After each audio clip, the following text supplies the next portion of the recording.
Cuando mucha gente escucha el Evangelio y comienza a leer la Escritura, encuentran que para muchas personas no es muy digerible leer el Antiguo Testamento con una historia y una descripción de matanza, de derramamiento de sangre.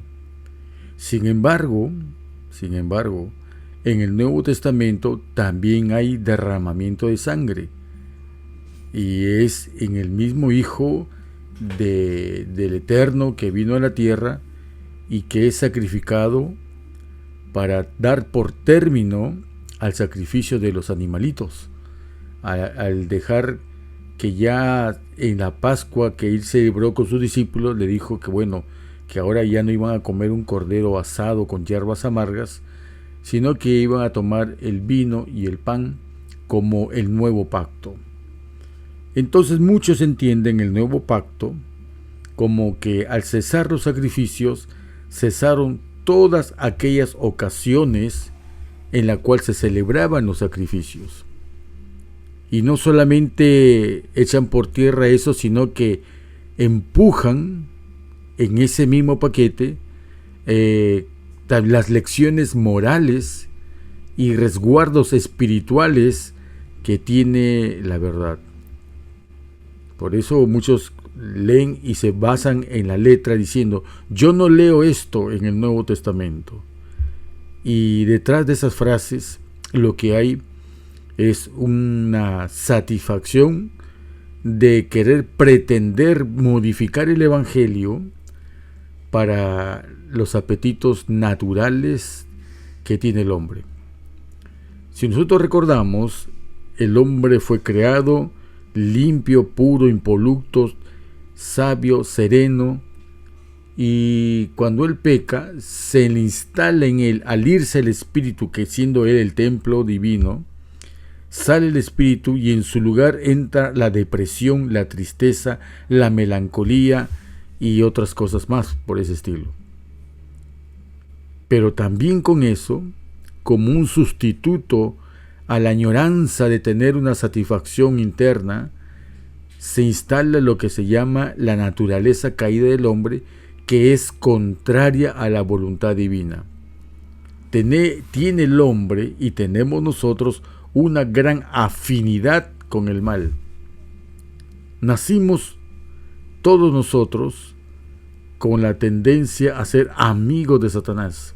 Sin necesidad de hacer nada, nuestra naturaleza es amiga de Satanás. No es igual a decir que hay pecado original. Un niño nace, ¿qué delito ha cometido? Ninguno. Pero sin embargo, ha heredado de sus padres la decadencia, el desmoronamiento moral y la inclinación al mal, sin que haya hecho nada el niño. Así que nuestra naturaleza tiene una tendencia al mal, pero el juicio no basta y no es suficiente, ni la educación ni las circunstancias, para evitar que la podredumbre que tenemos, la muerte, la cual nosotros somos hijos de la violencia, se quite de nuestras entrañas y de nuestro propio ser. Todos nosotros, los que escuchamos, lo que hemos visto, lo que leemos en los libros, los que han existido, los que existen y los que existirán en el futuro, todos nacemos enemigos de Dios, todos. Entonces el Evangelio, cuando uno lo lee, tiene un problema y tiene una ventaja, que eso es lo que vamos a leer a continuación. Y hay un versículo en el Nuevo Testamento, al libro de Apocalipsis, que habla algo que señala al Antiguo, justo lo que el hombre quiere negar. Dice, ya eso está caduco, ya no hay más sacrificios, es cierto, ya no hay más dar esas ofrendas, ya no hay que ir a la ley antigua, esa ley anulada y clavada en la cruz, según Colosenses y según otros libros más, que citan, que está en la Biblia, pero que en apariencia llevan al Evangelio a contradecir al propio Evangelio, que es eterno. El Evangelio no nace en el Nuevo Testamento. Cuando el ángel está proclamando a gran voz y lleva en su mano el Evangelio eterno, no está diciendo que es el Evangelio que proviene solamente desde la época del bautismo del Mesías o del nacimiento del Mesías.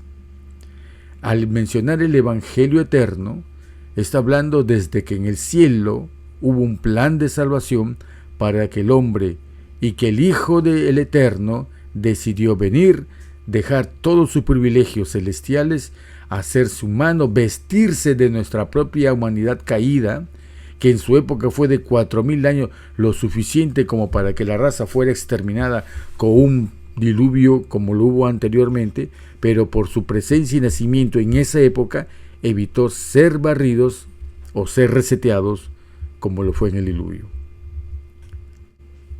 Desde ahí es el Evangelio eterno. Y ahí es donde nosotros vamos a empezar a leer Apocalipsis 12:11.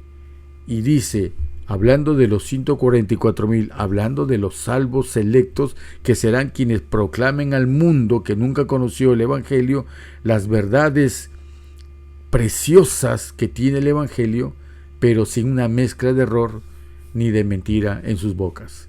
Y dice, y ellos le han vencido, porque para salvarse es necesario el requisito de vencer, cosa que ahora una casta de teólogos, aristócratas entre ellos, pagados por sí mismos, dicen de que la generación que esperará al Mesías será una generación tan común y corriente que seguirá pecando hasta que Él venga y sean renovados los cuerpos. En otras palabras, lo que están diciendo que la culpa de pecar no es mía, sino es la de Él por su demora. Que si Él, Dios, Cristo, viene y me cambia de naturaleza, es ahí donde Él puede pedirme al fin que viva sin pecar. Pero eso es en el fondo, o sea, es un escupitajo al rostro del Mesías. Porque eso es lo que están diciendo en realidad los que predican que la última generación tiene que pecar, al igual que todas. Pero aquellos que entendemos que del Evangelio, sin forzarle la idea, nos habla de que hay que vencer. Y que ese vencer, dice, es por medio de la sangre. Hermanos queridos, ¿desde cuándo se menciona el derramamiento de sangre en la Escritura? Y si somos honestos, lo menciona desde las mismas puertas del Edén, cuando Adán presenció el primer sacrificio, de cuya piel de ese animalito fue vestidos para cubrir su desnudez.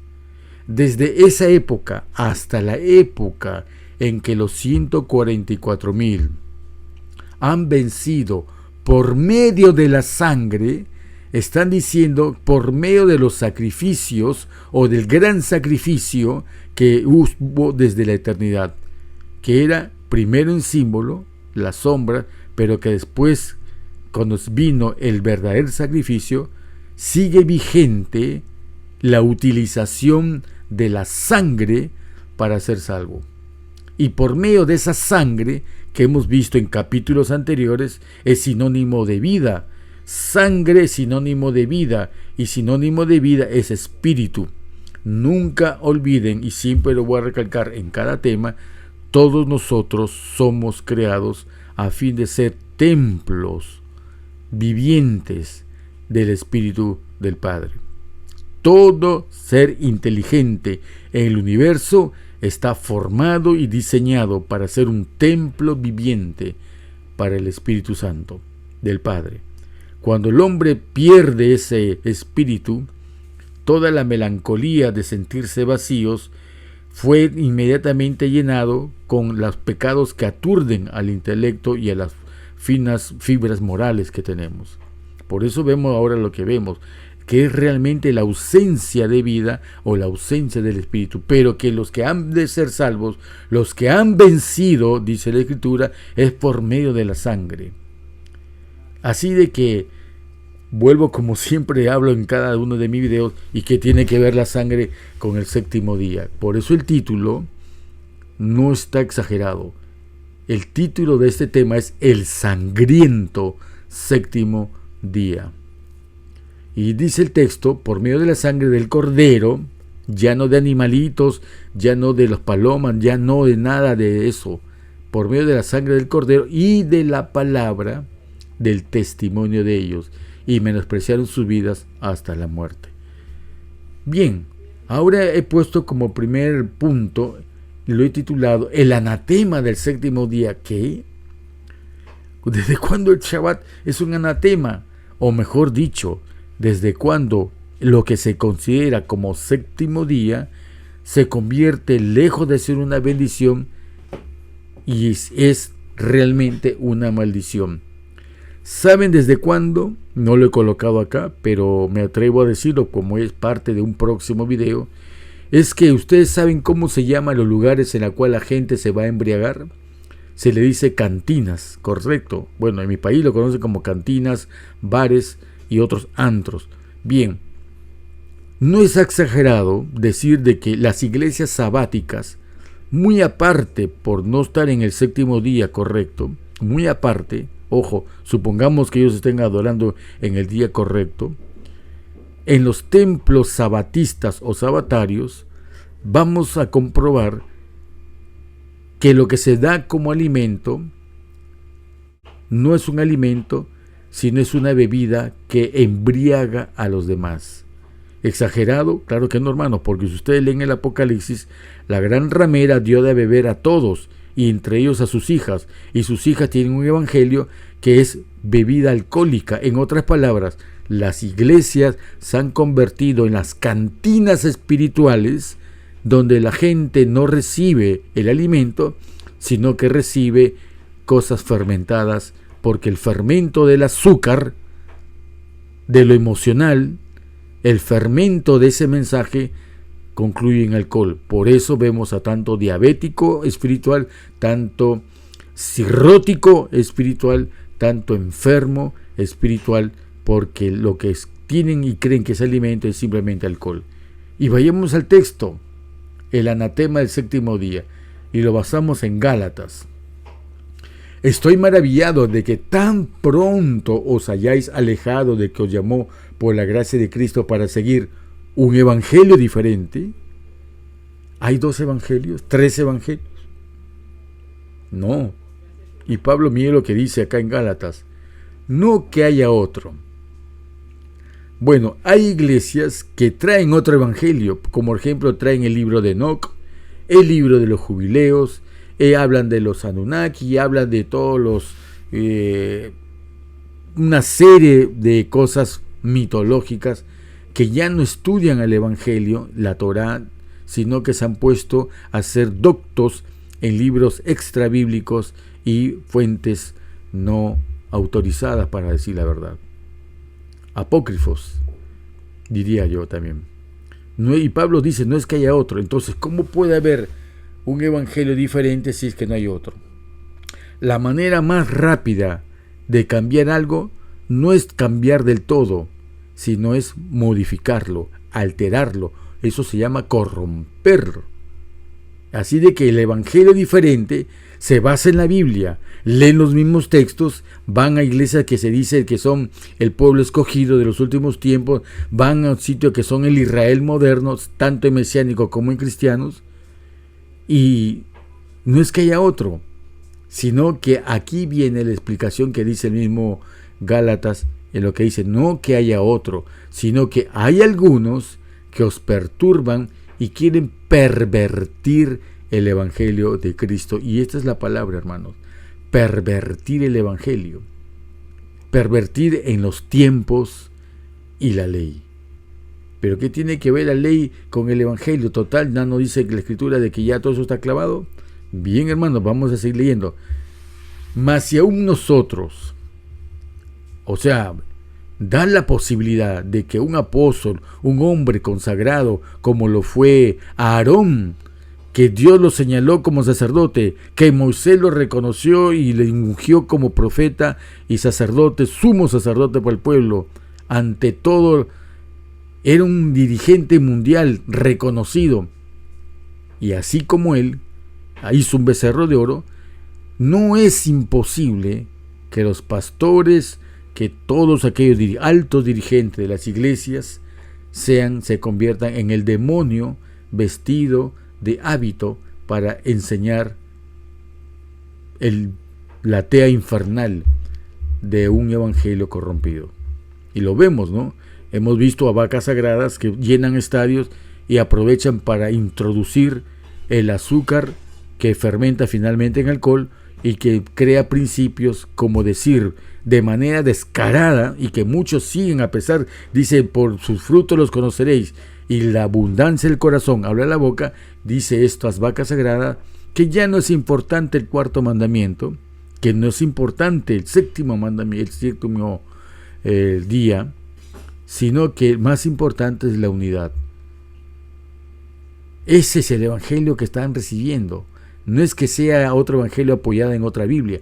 Usando la misma Biblia, pervierten el evangelio. ¿Y qué tiene que ver el Shabbat con esto, hermanos? Y vuelvo a decir, tengan un poco de paciencia y vamos a desarrollar este punto, el anatema del séptimo día. Mas si aún nosotros o un ángel del cielo os anunciare otro evangelio diferente del que hemos anunciado, sea anatema. No es que esté mal escrita en la escritura, valga la familia de palabras que he usado que parezcan redundantes, sino es la interpretación. Es como que yo les digo, si a ustedes les dan un plato de sopa y yo les digo, ya ven, ustedes tienen hambre y yo les doy que comer, se sientan a la mesa y los invito a comer un plato de sopa, muy bien, pero en vez de darle una cuchara, yo les doy un cuchillo, ¿ustedes podrán tomar una sopa correctamente? Claro que no.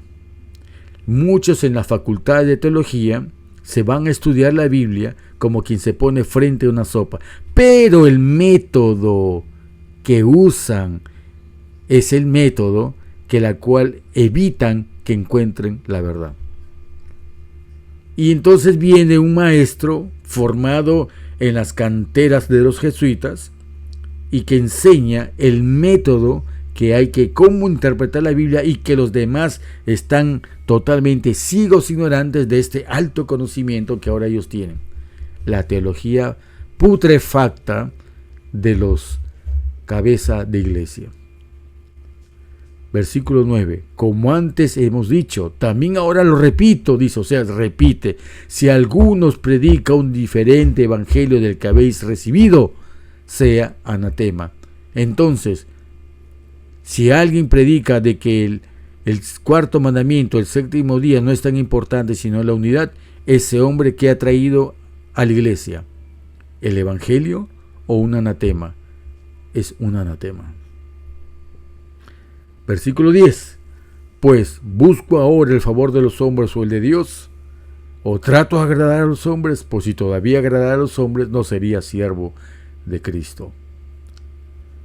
Hay un párrafo que me gusta mucho en Patriarcas y Profetas, dice, la otra ley. Recuerdan que tenemos que entender esta parte por medio de la sangre, y el evangelio eterno es desde el pasado, desde la eternidad, pero que para ilustrado a nosotros lo vemos desde el Edén, en la puerta del Edén, cuando Adán empezó y presenció el primer sacrificio, y desde ahí consecutivamente todos los sacrificios por 4000 años de sacrificios, llega el Mesías y corta eso. Entonces veamos desde dónde se derrama la sangre, desde la ley en la cual estaban los sacrificios de animalitos. Y vamos a leer en cuanto a esa otra ley, que muchos dicen que está anulada. ¿Pero qué está anulado? ¿Está anulada la ley o está anulada solamente los sacrificios de esa ley? ¿Y continuarán? Vamos a ver. Aún entonces Dios no confió sus preceptos a la memoria de un pueblo. Eso ya lo hemos estudiado en la primera serie de El Shabbat Desastronómico, si pusimos esta cita, pero la hemos vuelto a colocar para poder entender mejor. Yahweh no colocó sus preceptos a la memoria de un pueblo inclinado a olvidar sus requerimientos. Y hasta ahora ese pueblo lo ha olvidado. Y hemos visto en el capítulo 6 del video, el video 6a y 6b, que los judíos olvidaron y cambiaron el Shabbat por el sábado. Y ahí está, en su propio reconocimiento de cómo fue el método, cómo fue el pretexto y cómo fue la oportunidad para poder hacer esto. Sino que los escribió sobre tablas de piedra. Eso se refiere, tabla de piedra, a lo que es el decálogo. Y así que ahí no entra lo que es la ley de los sacrificios. Quiso alejar de Israel toda posibilidad de mezclar las tradiciones paganas con sus santos preceptos, o de confundir sus mandamientos con costumbres o reglamentos humanos. Pero hizo más que solo darle los preceptos del decálogo. Hermano, cuando un hombre importante viene a un país extranjero o llega a un país extranjero, ¿llega solo o llega acompañado de un séquito? Llega acompañado de un séquito.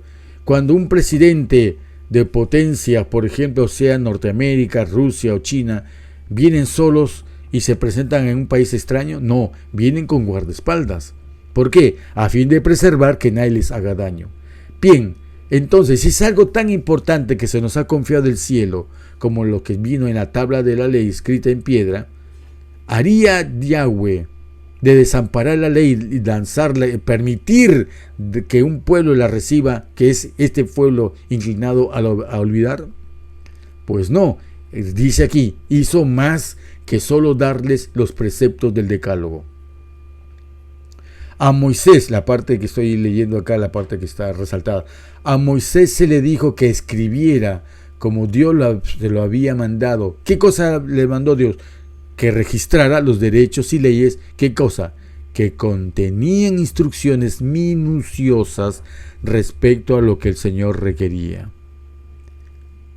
Estas instrucciones relativas a los deberes del pueblo para con Dios, a los deberes de uno para con otros y con los extranjeros, no eran otra cosa que los mismos principios de los 10 mandamientos ampliados y dados de una manera específica en forma tal que ninguno pudiera errar. Exactamente lo que he leído usted debe comprender. Que la ley que llaman caduca, que la ley llamada ceremonial, en ese título han metido los sacrificios que cesaron y han metido a fin de quitarle aquello estorbo de que cómo debemos entender la ley. Y cuando vino el maestro, por ejemplo, dijo, todo hombre que mire a una mujer para codiciarla, ya adulteró con ella en su corazón. Ven, él explica la ley, pero que en la letra no lo dice. Solamente dice adulterar. Y todos conciben que es el acto concreto y consumado del adulterio. Pero el Mesías dijo, basta con mirar y codiciar. Todo aquel que odia a su hermano es asesino. Pero ¿cómo? La Biblia acaso dice no matar, pero yo no le estoy metiendo un puñal, no le meto una bala ni lo estoy envenenando. Pero el Mesías dijo, basta odiar a uno para que seas culpable de homicidio. Muchas de esas cosas están en la ley, lo que llaman la ley ceremonial, pero que realmente diríamos que es, como dice acá, es los principios explicados y ampliados de la ley moral. Entonces, cuando nosotros queremos conocer acerca del Shabbat, tenemos que ir necesariamente a la ley que se dice que de Moisés para entenderla mejor. O al caso en su iglesia no le piden diezmos, pero si esa es una ley caduca, ¿por qué siguen recogiendo diezmos? Su iglesia no come cerdo, pero caramba, al caso la ley de comer cerdo no está en la ley ceremonial, ¿por qué siguen entonces obedeciendo a la ley ceremonial? Entonces, ¿en qué quedamos? ¿Escogemos solo lo que nos gusta y no lo que no nos gusta? Resguardar, el propósito era resguardar la santidad de los 10 mandamientos, los guardaespaldas, el séquito que sigue al Shabbat y a todos los mandamientos son y están claramente revelados en la ley llamada de Moisés. Sigamos leyendo. En este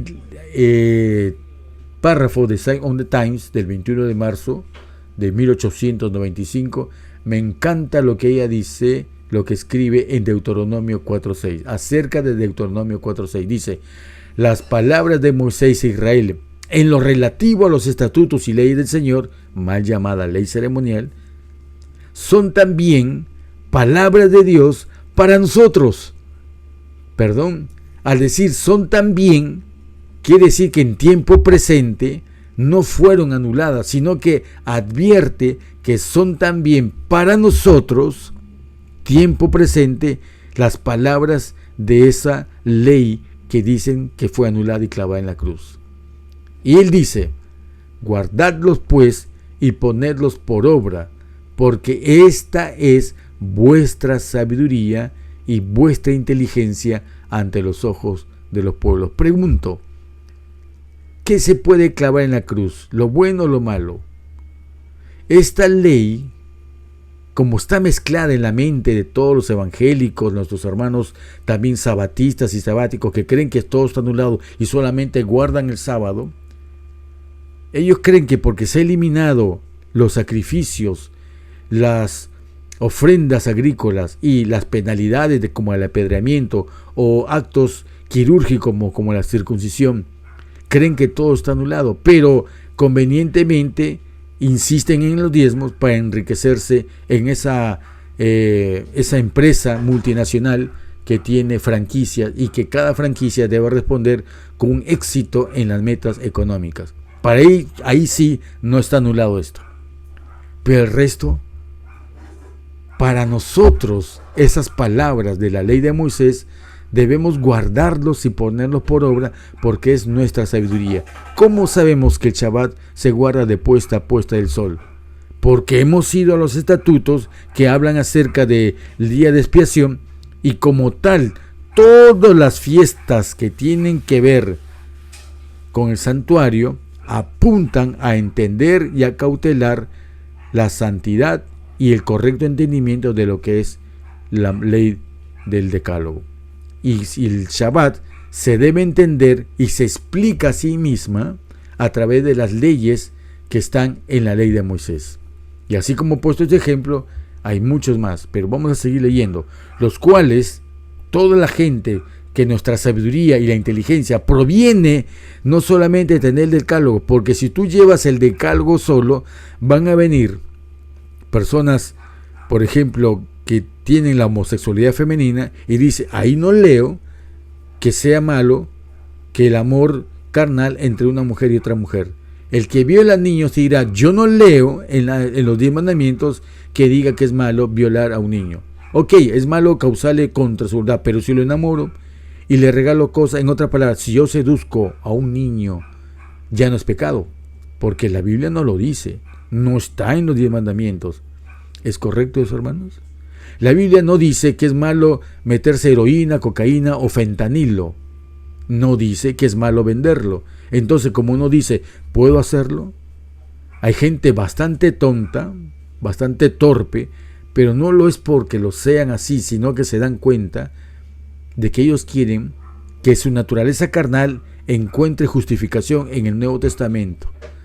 Y a fin de que el Nuevo Testamento no sea usado para permitir las abominaciones, es necesario volver a la ley de Moisés.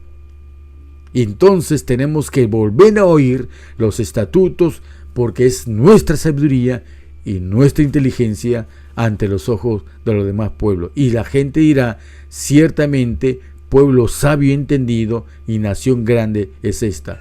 Pregunto, ¿acaso no vemos en algunos disidentes una calidad moral, inteligencia, coherencia y sentido común superior a los pastores o al más instruido de los cabezas de iglesia? Claro, porque en las cantinas o en los bares espirituales, eclesiásticos, que se llaman iglesias, todo el mundo sale borracho y ebrio. Y eso es otro tema que vamos a ver más adelante. Los ebrios de Efraín, dice la Escritura. Sigamos leyendo. Ahora, la ley de Yahweh no es solamente la ley de los decálogos. Por eso entendamos lo que dice Apocalipsis, y tendrá un pueblo que guardará los mandamientos del Padre y tendrá la fe del Mesías. Los mandamientos del Padre no solamente son los 10 mandamientos, como muchos quieren. Dense cuenta que el método es separar los 10 mandamientos y separar el Antiguo Testamento del Nuevo. ¿Por qué? Porque si se junta como un solo evangelio, entenderemos en qué hemos fallado. Pero como los pastores de las iglesias evangélicas, pentecostales y otros más, y sean sabáticas o sabatistas, tienen la corrupción como meta, no van a entender esto. Pero aquel que quiera ser salvo tendrá que hacer lo que hicieron, lo que dice el título aquí. Y ellos le han vencido al mal por medio de la sangre. Por medio de la sangre indica sacrificios. Y todo lo estipulado de los sacrificios se explica en la ley de Moisés. Entonces, voy a compartir que para mí es una joya realmente que no he visto que haya sido predicado jamás en una iglesia sabatista. Y este texto yo lo recomiendo que lo busquen. Les voy a poner el link en la descripción de acá en el YouTube o en que les gusten. Busquen este párrafo del River and Herald del 6 de mayo de 1875. Es una verdadera joya lo que vamos a leer ahora. Y que muchos de los pastores adventistas que le dicen, oye, ¿tú crees a Ellen White? Y que no aceptas unas cosas, no aceptas a otras. Bueno, ahora creo que cabe, porque uno no tiene una fe vicaria. Yo no creo lo que ella creía, yo no creo lo que los pioneros creían, yo no creo lo que Lutero creía, sino creo conforme se va desarrollando la verdad en la Escritura. Porque cada tiempo tiene su propio desarrollo y tiene sus propias preguntas y tiene sus propias respuestas. El Shabbat es astronómico, ok, porque nunca nos preguntamos hasta esta época del séptimo día, pero ¿de qué séptimo día? Y ya hemos explicado con holgura y de una manera irrefutable en dónde se encuentra el séptimo día. Pero ahora viene la otra parte. El séptimo día, el Shabbat, es el corazón de la ley, al igual como el Calvario es el corazón del Evangelio. Ambos corazones, la cruz y el Shabbat, se juntan, pero no son únicos. Detrás de la cruz hay una serie de enseñanzas y detrás del Shabbat hay una serie de enseñanzas.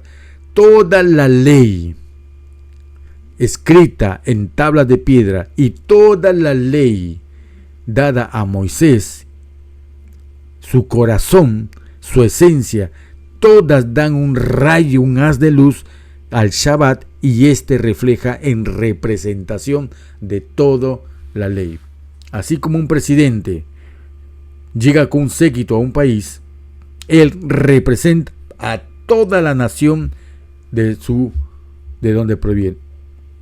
Todos estamos representados en una persona. Así como Cristo, el Mesías, Yahshua, representa a toda la humanidad, el Shabbat representa no solamente al Decálogo, representa a toda la ley y sobre todo la ley de Moisés, porque en ella especifica claramente cómo debemos entenderla. Así que, como repito, vamos a empezar a leer una verdadera joya para aquellos que recibieron y no aprovecharon esto. Empiezo. Todo entenderá aún como lo hicieron Adán y Eva, y que Dios quiere decir lo que dice. ¿A qué se refiere? Cuando le dijeron, el día que coméis ese fruto, el día que desobedezcas, por muy pequeñito y ligero que te parezca esa desobediencia, ese pequeñito detalle que tú lo puedes ver como insignificante, mira todo lo que ha traído. Entonces Adán y Eva entendieron toda la desgracia que trajo simplemente en desconfiar en que sí eran amados por el Padre. Eso ya lo hemos visto. Satanás logró romper la confianza sembrando duda en que si somos hijos o no hijos de Dios. Hace pocos días, en un debate, en un foro, escuchaba que soberbiamente muchos adventistas le decían a otro que pensaba diferente a ellos, oye, ¿tú eres adventista? Le decía, no parece. Tú parece que no fueras adventista. Entonces me vi motivado a comentar, y más importante que ser adventista o llevar un rótulo de una iglesia es ser llamado hijo de Dios. Porque hijo de Dios es aquel que es guiado por el Espíritu. Y todo aquel, dice la Escritura, que es guiado por el Espíritu, este es su hijo. Y pregunto, ¿qué es más importante, ser adventista o ser un hijo de Dios? De ahí depende tu decisión, hermano, para tu salvación. No importa en qué iglesia estés, lo importante es que seas un hijo de Él. ¿Y quién es un hijo de Él? Aquel que es guiado por su Espíritu. Así de sencillo, hermano. Así de que vemos cómo la borrachera que existe en las cantinas adventistas llamadas iglesias, los borrachos principales, los alcohólicos que no son anónimos, sino todo lo contrario, estos alcohólicos les enseñan a ser alcohólicos al pueblo, dándoles de beber primero el azúcar como base del alcohol y luego el fermento de que hay que ir a escuchar a vacas sagradas y aceptar lo que dicen. Y entre ellas lo que enseña la iglesia sabática o sabatistas, es decir, de que la ley antigua con todo está anulado, pero convenientemente no los diezmos. Es duro lo que estoy diciendo, hermanos, pero es la realidad. Si no enfrentamos a relación, si no tomamos el toro por las astas, seremos perdidos e inútilmente hemos pisado esta tierra. Inútilmente hemos respirado el aire en vez que lo tenga otro. Inútilmente hemos estorbado que otro coma lo que debieran merecerlo en vez que estas personas hayan comido, bebido, hayan quitado espacio a quien sí realmente lo merecía. Todo entenderá aún, como lo hicieron Adán y Eva, que Dios quiere decir lo que dice. Los hombres que transmiten indiferentemente con respecto a las afirmaciones especiales de la ley santa de Dios y que se apartan y rechazan dadas sobre el Shabbat del cuarto mandamiento y buscan aliviar sus conciencias siguiendo ¿qué cosa? Las tradiciones y costumbres, como decir, yo no quiero investigar si la semana de ahora es la verdadera o no. Yo basta con decir que el sábado es el día de reposo, me basta. Total, ¿acaso los judíos no guardan el sábado? Esa manera tan floja, tan ociosa, tan decadente, tan mediocre, que refleja realmente de quiénes son sus padres espirituales. Porque es fácil decir, sigo la tradición y ya no tengo necesidad de nada más. Serán considerados, dice, responsables por Dios y en mayor grado que si Cristo no hubiera venido a la tierra y hubiera sufrido en el Calvario. Wow. El hecho de que la redención del hombre del castigo de la transgresión requirió este maravilloso sacrificio y asombroso de parte de Cristo da una prueba inequívoca de la naturaleza inmutable de la ley de Yahweh. Yahweh dio un conocimiento claro y definido de su voluntad a Israel por preceptos especiales. Su voluntad de Dios no cambia, Él es el mismo que no muta, es el mismo ayer, hoy y siempre. ¿Y por qué ahora muchos creen de que para el antiguo Israel sí hubo ciertos preceptos especiales y que para ahora no, porque solamente eran para ellos y no para los goyim? A mí me da cierta cosa cuando escucho que alguien acepta ser goyim y que solamente no está obligado a guardar Shabbat y que él solamente tiene que tener en cuenta las leyes noádicas. Cuando veo a personas así que no, y me doy cuenta que no han leído la escritura y que, bueno, pues dan pena, ¿no? Es una pena, una vergüenza ajena, diría yo. En esos preceptos especiales, mostrando el deber del hombre con Dios y con sus semejantes. ¿Dónde está el deber del hombre con Dios y sus semejantes? En la tabla de la ley, en la primera semejante y en la segunda en la primera para con el Padre y la segunda para con nuestros semejantes. Explicadas estas dos están en toda la ley de Moisés. La adoración debida a Yahweh estaba claramente definida. No había lugar donde esconderse. Y miren lo que dice acá. Vamos a ver acá. Se estableció un sistema especial de ritos y ceremonias. ¿Qué cosa? ¿Para qué se hizo ese sistema especial de ritos y ceremonias? Ojo, que aseguraría el recuerdo de Dios entre su pueblo y por lo tanto serviría como un cetro para proteger los 10 mandamientos de la violación. ¿Saben ustedes por qué logró Roma torcerles el brazo a los judíos, que son bien tercos, ¿eh? No hay tercos como ellos, para que ellos cambien el Shabbat por el sábado. ¿Sabe qué hicieron? Tuvieron que alterar la fiesta del novilunio, porque al alterarlo descabezaron las semanas, y al descabezar las semanas ya lo fue fácil colocar en la tradición que no había cada mes 4 semanas y después un novilunio, que era el principio del siguiente mes. Un novilunio más 4 semanas es un mes. Ese modelo de tiempo fue el que quitaron de los estatutos de Moisés. Porque si ustedes leen a Moisés, van a ver que todos los primeros días de mes había un sacrificio más poderoso y más impactante que los sacrificios del Shabbat. Lo vamos a ver en otro momento, pero sigamos leyendo. El pueblo de Dios, a quien llama su tesoro peculiar, era privilegiado con un doble sistema de ley. ¿Cuál era ese doble sistema de ley? Moral y ceremonial. El uno, señalando de nuevo a la creación, para mantener la memoria al Dios vivo que hizo al mundo, cuyas afirmaciones, que dice que son estas afirmaciones, son vinculantes, no aislados, son vinculantes para que todos los hombres en cada dispensación, y que existirá a través de todo tiempo y eternidad, hermanos queridos, en todo tiempo y eternidad. Pregunto, ¿nuestro presente no está lejos de esta definición de tiempo y eternidad? ¿O estamos en la línea continua de tiempo y eternidad?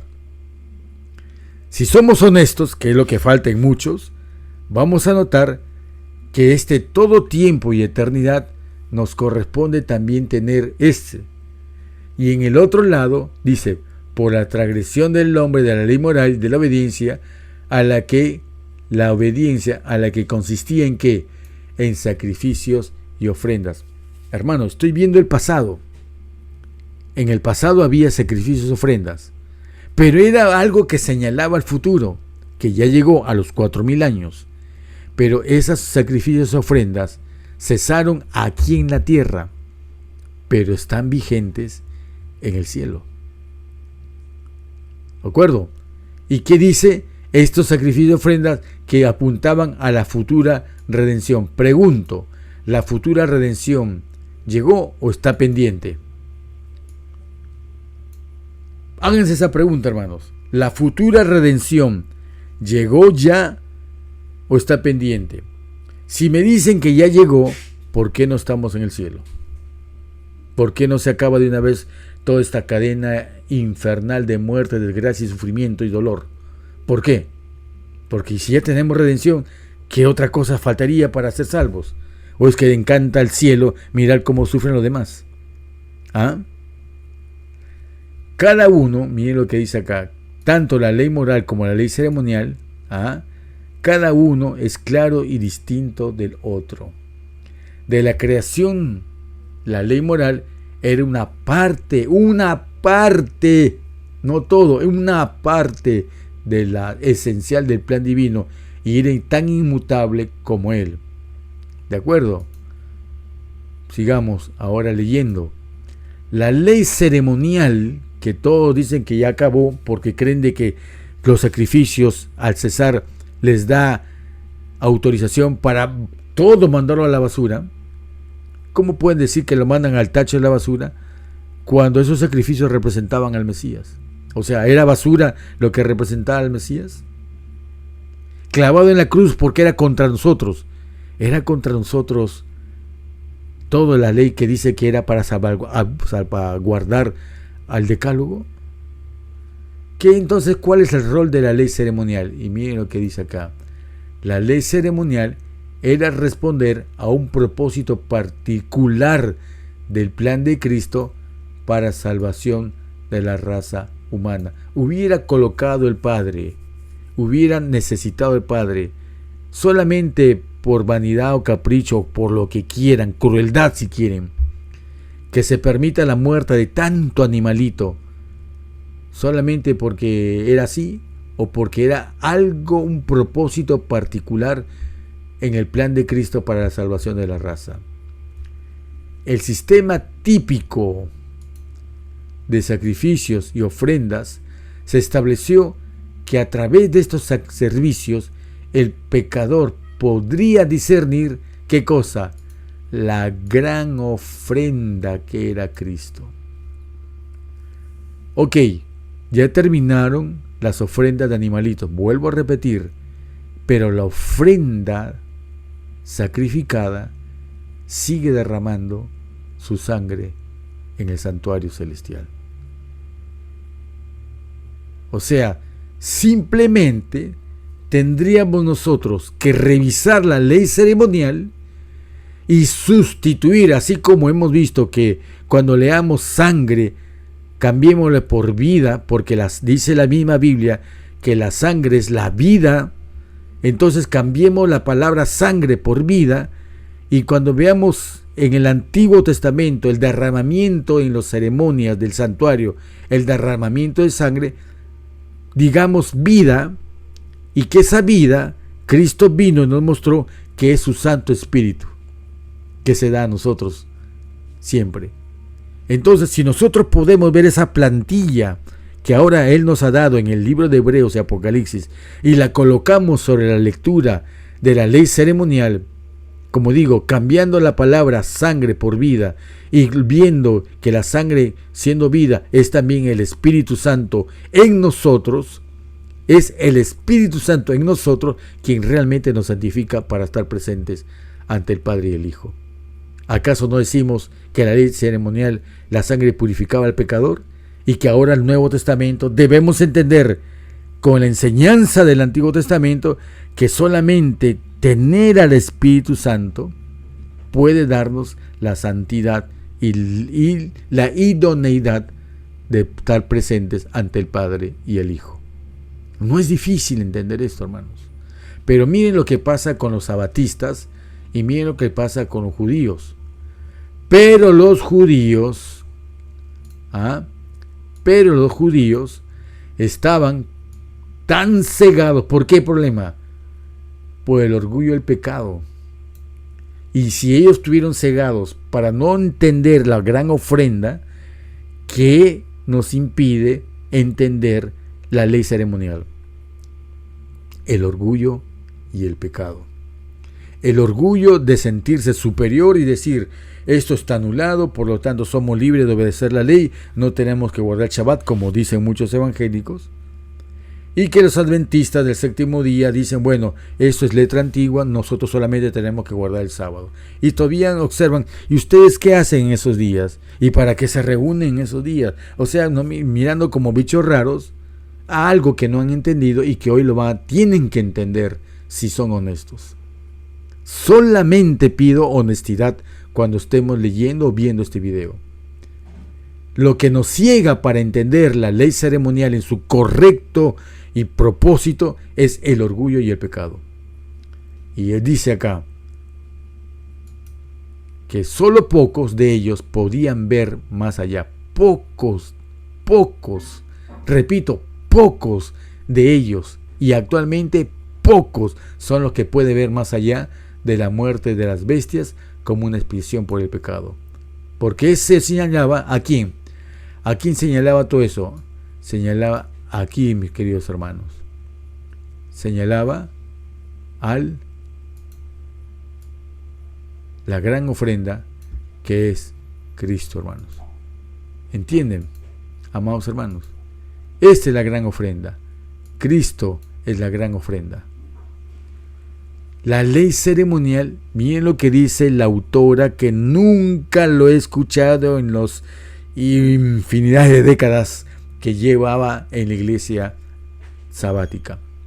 En esta iglesia, Dios levantó un movimiento que tenía que llegar a esta conclusión, pero que el alcoholismo de los pastores embriagados, los alcohólicos espirituales que dan y corrompen y dan cirrosis a su gente, actualmente nunca han leído que la ley ceremonial era gloriosa.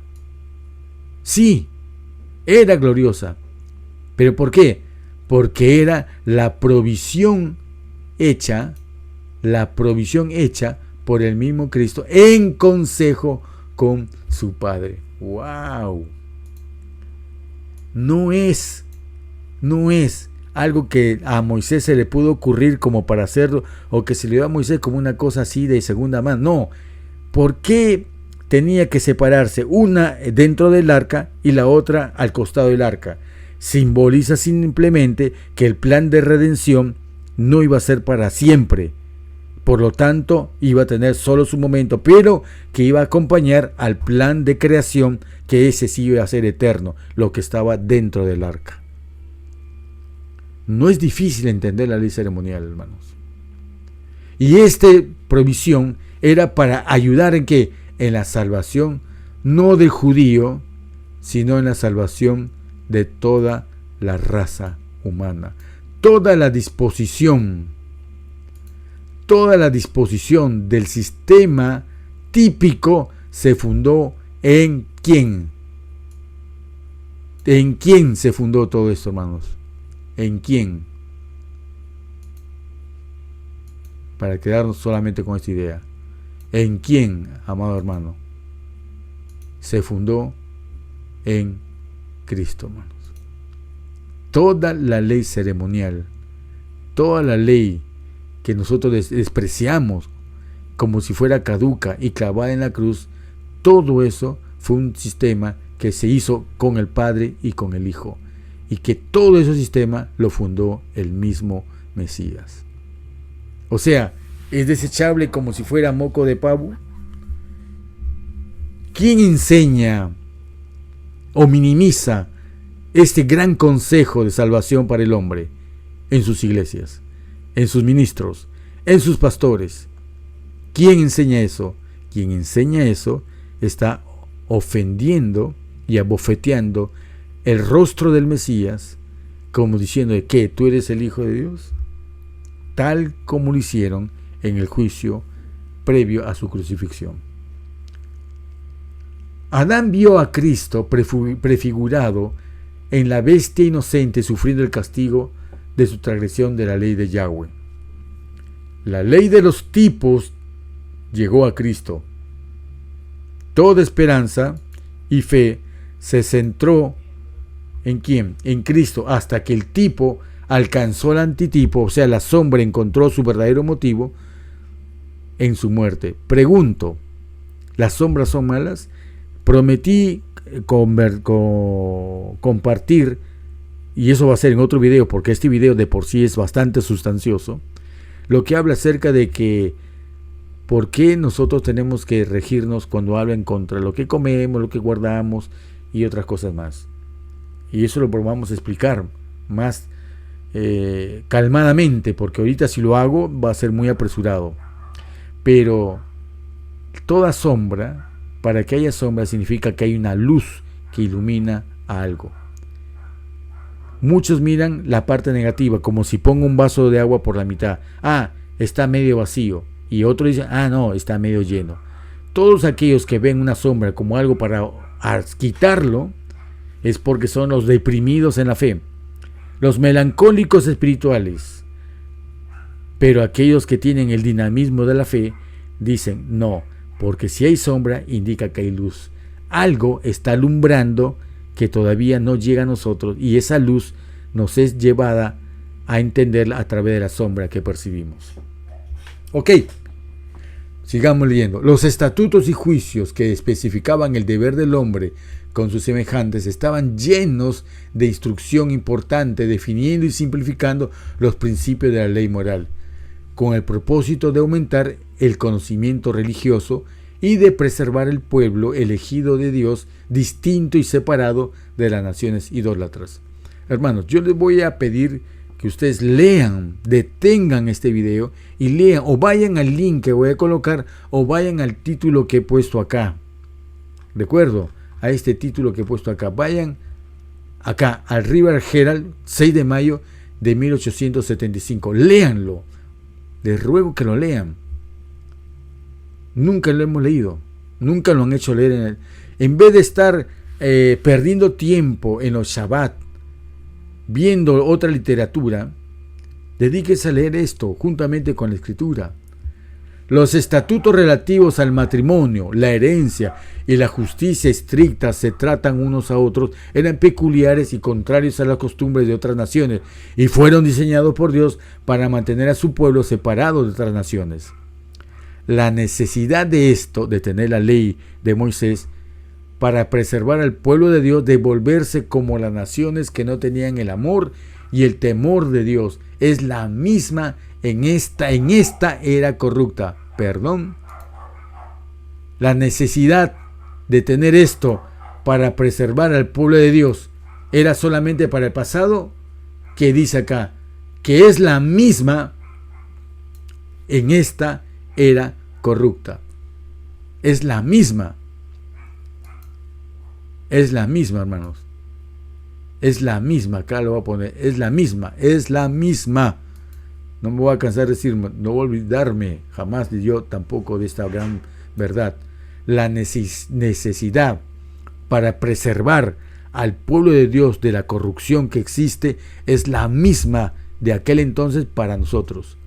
Por eso la iglesia nominal permite que los cambios culturales en cuanto a los pecados de la homosexualidad sean aceptadas y que pongan a ministros, a transvestis o a transgénero o gay, abiertamente gays, es por haber olvidado esta ley. Entonces muchos dirán, entonces empezaremos a apedrear. Aquí eso es lo que no entienden. Y hoy día vamos a ver eso. Es por eso que ellos solamente ven esa parte y no ponen juicio en inteligencia de todo eso. Eso lo resuelve el Nuevo Testamento. Pero los principios y la necesidad de ver los requerimientos de la ley están en esa ley de Moisés. Cuando la transgresión de la ley de Dios prevalece y la idolatría existe en una medida terrible, tal como es ahora, hermanos. Sigo leyendo. Sigamos leyendo, hermanos, que esto está muy, muy, muy interesante.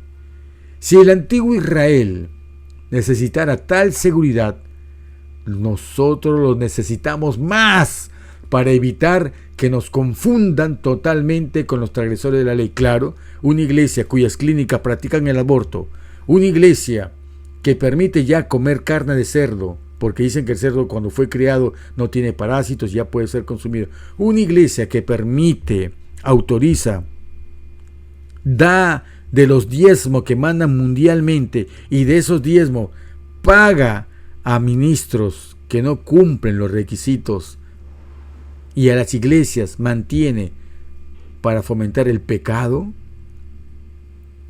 Estamos confundidos con la misma ley, como si fuéramos nosotros también de igual de transgresores de la ley de Dios.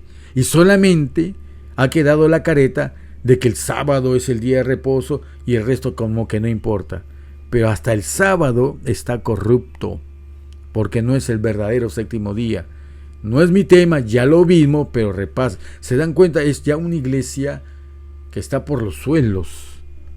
Pero Yahweh está llamando individualmente a cada uno a salir de esa iglesia de borrachos, a esa iglesia de ebrios, a esa iglesia trinitaria que invocan a un Dios filosófico y no al Padre y al Hijo. Confórmense en la Escritura. No saben leer la Escritura.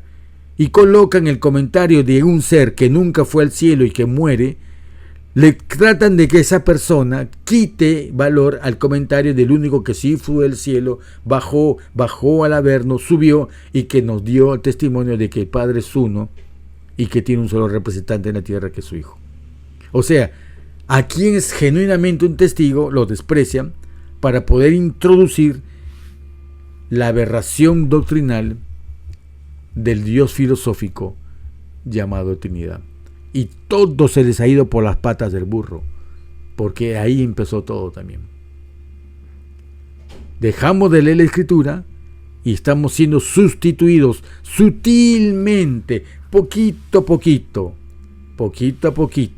Primero educo una vaca sagrada, luego lo hago famoso a esa vaca sagrada y luego a la vaca sagrada le digo que hable y conquiste gente. Luego que conquista gente la vaca sagrada, le digo, es hora de que empieces a soltar las perlas de unirnos en un movimiento ecuménico. ¿Para qué es importante la doctrina? ¿Para qué es importante ser distinto a lo otro? Si lo importante no es mostrar lo distintivo, sino lo que nos une a nosotros. Un evangelio que, siendo el mismo que proviene de la Biblia, está mal interpretado por el método de estudio. El método que estudian los ministros, pastores en las facultades de teología. Pero que nosotros tenemos que resistir colocando el verdadero forma de hacer Shabbat en todos los días que correspondan. Sigo leyendo. Cristo dio a Moisés preceptos religiosos que iban a gobernar la vida cotidiana. Y este es un extracto muy importante, hermanos. Cristo dio a Moisés preceptos religiosos que iban a gobernar la vida cotidiana. Estos estatutos fueron dados, ¿qué dice? Estos estatutos fueron dados, ¿para qué? Dados explícitamente para custodiar los 10 mandamientos.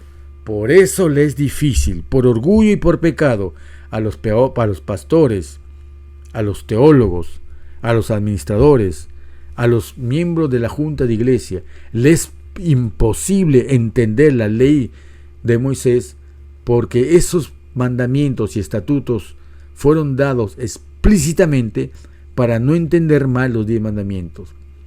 Y si nos enseñó a saber que adulterar basta con mirar, y si nos enseñó también que para no ser un asesino no debemos odiar, ¿por qué no buscamos en la ley de Moisés cuándo es el verdadero día de reposo?